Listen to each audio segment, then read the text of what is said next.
నమస్తే, నేను సిరి. అల్లు అర్జున్ గారు అరెస్ట్ అయిన తర్వాత అయితే రిలీజ్ అయిన తర్వాత ఎంతమంది అంటే తనని కలవడానికి చాలామంది ప్రముఖులు అయితే కలవడం జరిగింది. అయితే దాని తర్వాత అల్లు అర్జున్ గారు అయితే స్వయంగా తానే అంటే కుటుంబం అంటే తన వైఫ్ ఇంకా తను కలిసి చిరంజీవి గారిని కలవడానికి వెళ్ళారు తన నివాసానికి అని చెప్పేసి మనం చూసాము. అయితే ఇప్పుడు కొన్ని వార్తలు ఎలా వస్తున్నాయంటే నిజంగా ప్రేమతోనే వెళ్ళారా లేరా అనే అంశం కూడా చర్చనీయాంశం అయింది. సోషల్ మీడియాలో కూడా ఇప్పుడు ఈ టాపిక్ అయితే వైరల్ అవుతుంది. మరి ఏం జరిగి ఉంటుంది, అసలు చిరంజీవి గారి ఇంటికి వెళ్ళడానికి వెనకాల ఏమైనా కథ ఉందా, లేకపోతే నిజంగానే వెళ్ళారా అంటే ప్రేమతోనే వెళ్ళారా లేదా అనే అంశం అయితే ఇప్పుడు మాట్లాడడానికి మనతో పాటు ఉన్నారు ప్రముఖ సీనియర్ జర్నలిస్ట్ యజ్ఞమూర్తి గారు. నమస్కారం సార్. నమస్తే సార్. ఇప్పుడు చూస్తుంటే పుష్పరాజ్ మన అల్లు అర్జున్ గారు సంధ్యా థియేటర్లో ఏదైతే జరిగిందో దానికి అరెస్ట్ అవ్వడం జరిగింది. దాని తర్వాత రిలీజ్ అయ్యారు బెయిల్ పైన. తెల్లారి మనం చూసుకున్నట్టయితే చాలామంది ప్రముఖులు ఆయన ఇంటికి వెళ్ళి కలవడం జరిగింది. కాకపోతే అదంతా అయిన తర్వాత అల్లు అర్జున్ గారు స్వయంగా తానే మెగాస్టార్ చిరంజీవి గారి ఇంటికి వెళ్ళారు సతీమణితో కలిసి. ఇప్పుడు ఇదేంటంటే ఇదంతా ఒక ప్రమోషన్ కోసమే, సినిమా ప్రమోషన్ కోసమే కానీ నిజంగా ప్రేమ కాదు అని చెప్పేసి కూడా కొన్ని వార్తలు వస్తున్నాయి సార్ సోషల్ మీడియాలో. ఇందులో మరి ఎంతవరకు వాస్తవం ఉందంటారు? సినిమా ప్రమోషన్ కాదా అంటే మొత్తాన్ని ప్రమోషన్ కోసం అనేది చెప్పచ్చు. అది సినిమా ప్రమోషనా లేకపోతే తన వ్యక్తిగతమైనటువంటి ప్రమోషనా అనేది ఎవరికి వాళ్ళు ఊహించుకోవచ్చు. సో మనం చూసాం ఏదైతే ఇన్సిడెంట్ జరిగిందో సంధ్యా థియేటర్ ఇన్సిడెంటు, ఆ తర్వాత యాక్చువల్గా సినిమా రిలీజ్ అయిన తర్వాత ఒక సక్సెస్ మీట్ కూడా వాళ్ళు పెట్టుకున్నారు. ఈవెన్ డైరెక్టరు ప్రొడ్యూసర్స్ కూడా వెళ్ళి చిరంజీవిని కలిసి వచ్చారు. ఆ కలిసి వచ్చిన సందర్భంలో హీరో లేడు అక్కడ. డైరెక్టర్ ప్రొడ్యూసర్స్ అయితే వెళ్ళి కలిశారు కానీ చిరంజీవి గారిని ఈయన పోలేదు. ఎందుకు పోలేదు? అప్పుడే మెగా ఫ్యాన్స్ కూడా కొంచెం నొసళ్ళు చిట్లించారు. అంటే అతను ఇంకా నేనే టాప్ హీరో, నేను ఇప్పుడు ఇవాళ పాన్ ఇండియా సూపర్ స్టార్ అన్న దాంట్లో ఉన్నాడు.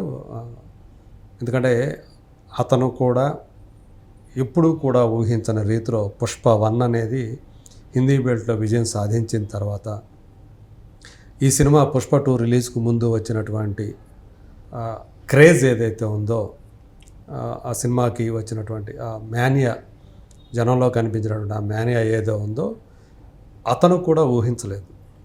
ఇవాళ వస్తున్నటువంటి కలెక్షన్స్ ఏవైతే ఉన్నాయో అవి కూడా ఎవరూ ఊహించలేదు. ఆల్రెడీ 1400 crores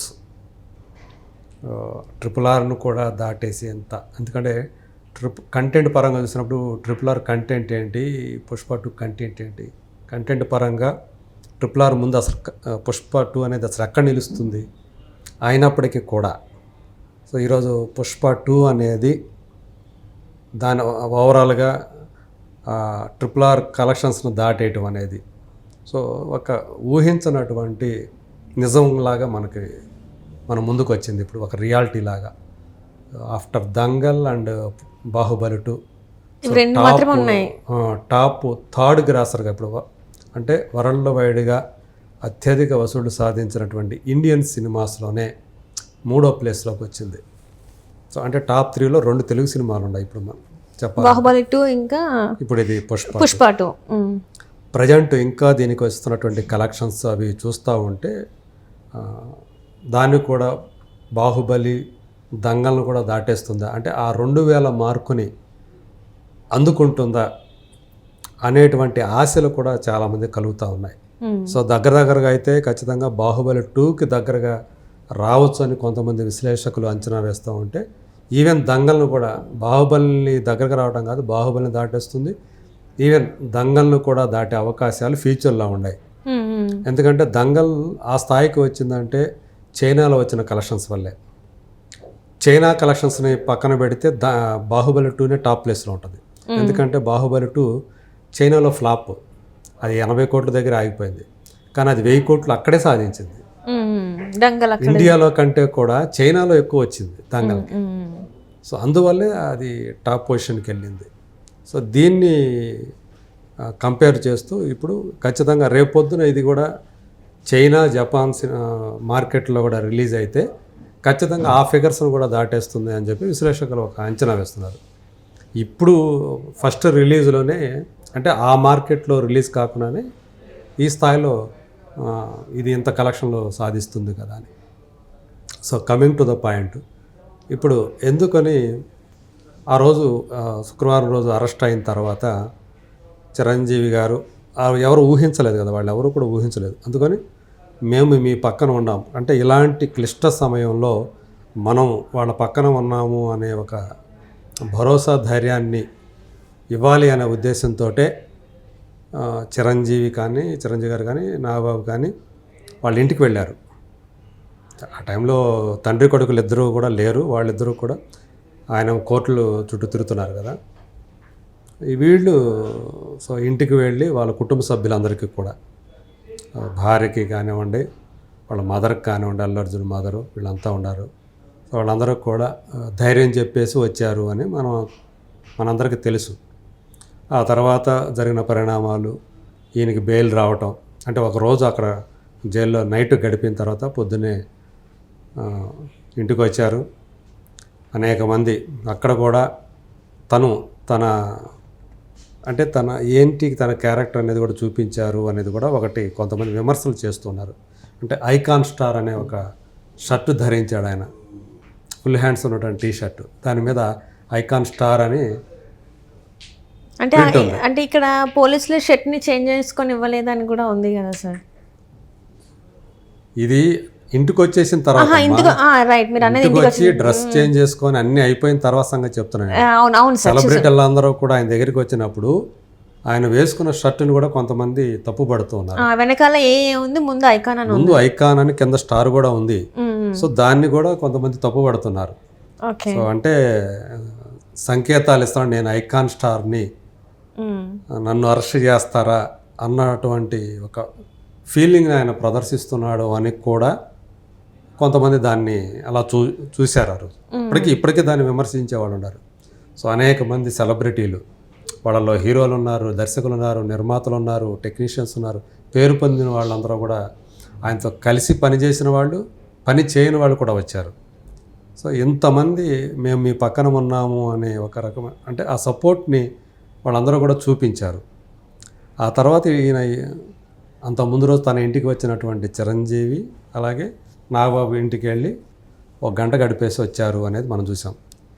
అయితే దీన్ని కూడా ఆయన టీం ఎవరైతే ఉన్నారో, పిఆర్ టీం కానివ్వండి, ఆయన పర్సనల్ టీం ఏదైతే ఉందో, వాళ్ళు బాగా ప్రచారం చేసుకున్నారు వాళ్ళ సోషల్ మీడియా ద్వారా కానీ మిగతా కూడా. అంటే ఆయనే స్వయంగా డ్రైవ్ చేసుకుంటూ వెళ్ళాడు, అది నిజానికి చెప్పాల్సిన పని లేదు కదా, ఆయనే స్వయంగా డ్రైవ్ చేసుకుంటూ వెళ్ళాడని. దాంట్లో తప్పే ఉంది, డ్రైవ్ చేసుకుంటూ ఉంటారు కారు తప్పకుండా డ్రైవ్ చేయాల్సిందే, వెళ్ళాల్సిందే ఎక్కడికైనా మనం. దీన్ని హైలైట్ చేశారు వాళ్ళది. అల్లు అర్జున్ స్వయంగా డ్రైవ్ చేసుకుని భార్యను తీసుకొని వెళ్ళాడు కారుని డ్రైవ్ చేసుకుంటూ అని అదేదో పెద్ద విశేషంలాగా వాళ్ళు ప్రొజెక్ట్ చేయడానికి ప్రయత్నం చేశారు. అయితే ఇదే విషయాన్ని అంటే చాలా సోషల్ మీడియాలో యాక్టివ్గా ఉండే అల్లు అర్జును ఆయన ఎందుకు తన సోషల్ మీడియా అకౌంట్లో ఇలా చిరంజీవి గారి ఇంటికి వెళ్ళొచ్చాననే విషయాన్ని ఎందుకు తను ఎక్స్ వేదికగా దాన్ని ఎందుకు షేర్ చేయలేదు అని ప్రశ్నిస్తున్నారు అన్నమాట కొంతమంది. సో ఆయన నిజానికి ఆయన ప్రేమతోటి వెళ్ళలేదు, ఒక మొక్కుబడిగా తన ఇంటికి వచ్చాడు కాబట్టి ఆ ముందు రోజు ఒక సపోర్ట్ చేయడానికి తను కూడా. సో అందుకు వచ్చారు కాబట్టి నేను కూడా వెళ్ళి పలకరించడం మంచిది అన్న ఉద్దేశంతో, అంటే వాళ్ళ నాన్నగారు ఇచ్చిన సలహా మేరకే ఇది చేశారు. అల్లు అరవింద్ వెనక ఉన్నారు, ఆయన సలహా ఇచ్చారు, మీరు వచ్చాడు మావయ్య, 2 మావయ్యలు వచ్చారు. అంటే ఎందుకంటే ఇప్పుడు దాకా నాగబాబు అంటే అసలు అల్లు అర్జున్ ఫ్యాన్స్కి అస్సలు పడదు, తెలుసు కదా ఎందుకు పడదు.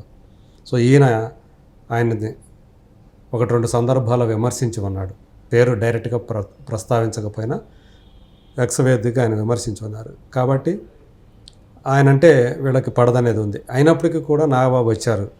సో నువ్వు వెళ్ళి వాళ్ళని మర్యాదపూర్వకంగా కలిస్తే అది నీకు నష్టం లేదు, ఇంకా మేలు చేకూరుస్తుందని చెప్పి తండ్రి ఇచ్చిన సలహా మేరకే ఆయన వెళ్ళాడు. అంటే నిజానికి తనకు మనసులో వెళ్ళాలని లేకపోయినా తండ్రి చెప్పాడు, మొక్కుబడిగా వెళ్ళాడు. అందుగురించి ఎక్కువసేపు కూడా గడపకుండా 1 గంట గడిపేసి ఏదో ఉన్నాము. ఈవెన్ వీళ్ళు వచ్చారని తెలిసి ఆయన ఎక్కడో బయట నుంచి కూడా రకరకాల ఆహార పదార్థాలు తెప్పించారు చిరంజీవి ఫ్యామిలీ అని కూడా మనకి తెలుస్తూ ఉంది. సో చిరంజీవి ఎలా ఉంటారు హాస్పిటాలిటీ విషయంలో ఇదంతా కూడా చాలామందికి తెలిసిన విషయమే. సో అలాగే ఇంకా మేనల్లుడు వచ్చాడు కాబట్టి ఆ ఉద్దేశంతో సురేఖ గారు కూడా, ఎందుకంటే ఆమె కూడా వెళ్ళి ఆ రోజు పలకరించి వచ్చింది. వీళ్ళు పోకపోయినా ముందు రోజు వెళ్ళారు, ఆయన బయటకు వచ్చిన రోజు అక్కడి నుంచి జైలు నుంచి వచ్చినప్పుడు వెళ్ళి పలకరించిన వాళ్ళు సురేఖ గారు కూడా ఉన్నారు. సో ఆమెకి మేనల్లుడు అంటే విపరీతమైన ప్రేమ అని చెప్తూ ఉంటారు. సో అందుకని ఆమె అలా తెప్పించారని చెప్పేసి చెప్పుకుంటున్నారు. సో మొత్తంగా ఈ ఎపిసోడ్ అంతా చూసినప్పుడు నిజానికి కేవలం తండ్రి మాట మీద వెళ్ళి వాళ్ళిద్దరూ కూడా కలిసి వచ్చాడు మామల్ని, లేకపోతే ఈయన కలిసేవాడు కాదు, ఒక మొక్కుబడిగా చేసింది తప్ప నిజానికి ఆయనకి ప్రేమతో చేసింది కాదు అని బాగా ఎక్కువగా వినిపిస్తున్నటువంటి మాట. నిజమేమిటనేది వాళ్ళకే తెలుస్తుంది. Right right, thank you so much. Thank you.